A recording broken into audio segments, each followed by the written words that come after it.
Much. The multinational joint task force Operation Lake Sanity 2 is ongoing, and it has reached the Goza area, and indeed the whole of Borno State is feeling the heat of the Lake Sanity 2 operations, and it is going very well. In addition to this, the Operation Hardin K has also upped its ante in terms of taking the battle to the enemy. And what we need in the Goza, Mandara Hills is to increase capacity for aerial reconnaissance and attack on these terrorists. We have, from all indications, they have been cornered to the Mandara Mountains, and they are looking for excuses and opportunities to embarrass the government. And with the combined efforts of the multinational joint task force, the Operation Hardin K, and in particular, aerial support from the Nigerian Air Force, we are hopeful that these terrorists will meet their Waterloo. And it will be very difficult for them to carry out such an attack. What we are seeing is a desperate attempt at a very desperate time for the terrorists to, show that they still have capacity for attack. Recall that the Borno model for peace, reconciliation, and development, under which we operate the, a safety, a pathway for return of the terrorists, has succeeded in bringing out over 160,000 persons that were either directly involved in acts of terrorism or they were trapped in the lines of fire. And they have all been camped. Some of them have been rehabilitated, particularly the low risk and the farmers who were trapped in the line of violence.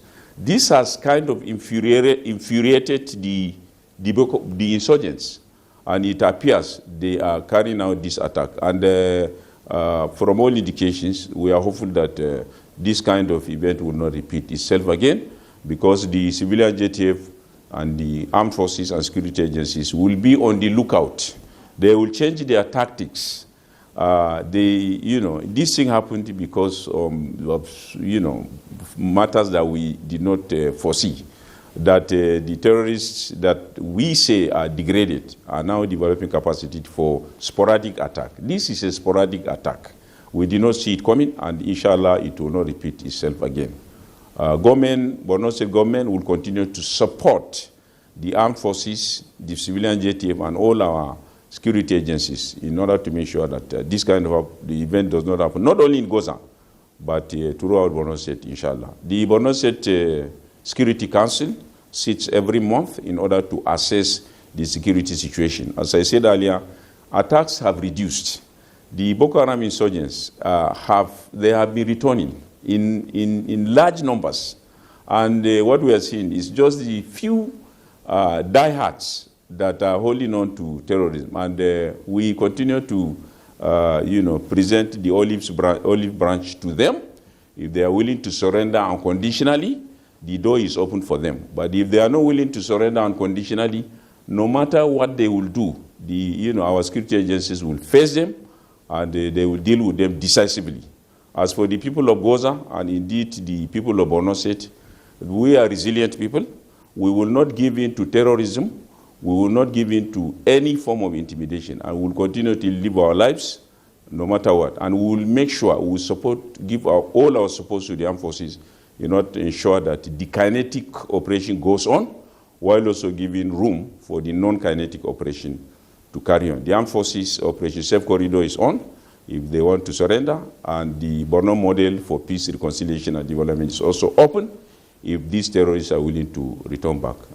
What I'm saying is without prejudice to the fact that no group has so far taken responsibility for the attack. But as the other speaker said, the signature is very clear. The MO is very clear. It is very easy to pinpoint who the attacker is. But the final analysis will show who the attackers are. Professor Tar, just before we let you go, a quick couple of questions. One is, given what has happened, Do you still think that the reintegration of so-called repentant terrorists is still a great idea? That's one. Is it true? Can you confirm if a suicide bomber was arrested in Monguno? And finally, how are the people in Goza coping at the moment? Thank you very much. The Borno model for peace, reconciliation, and development is a viable model. As I said earlier, over 160 people have surrendered, have returned to the camp. This is a huge number. And those that are left, the few ones that refuse to come back, should not belittle or defray the strength of materials in the Borno model. So that is one. As for the terrorists, as the suspected terrorist attack in Monguno, I am not aware. I have not received any information on that, but as soon as I receive, I will call your manager and let him know. As for the resilience of the people of Goza, the people of Goza are traders and many are farmers. They are very resilient people, and this kind of event will not discourage them from carrying on their daily activities. And they are assured by the armed forces and by the Borno State government that inshallah this event will not repeat itself. And this same pledge, I wish to present the same pledge to the people of Borno that inshallah the safety of their life and property is sacrosanct, and government will do its best to ensure that people are safe to go about their normal businesses. On this note, I wish to thank, on behalf of the Borno State government, the President, Commander-in-Chief of the Armed Forces, for providing all the support to the armed forces in order to carry out their activities. This, isolated event should not becloud the good intentions and achievements of the federal government and the state government in ensuring that terrorism is handled squarely. And the Borno State Governor, His Excellency Professor Babagana Umara Zulum, has worked assiduously in order to provide all the support that the armed forces need.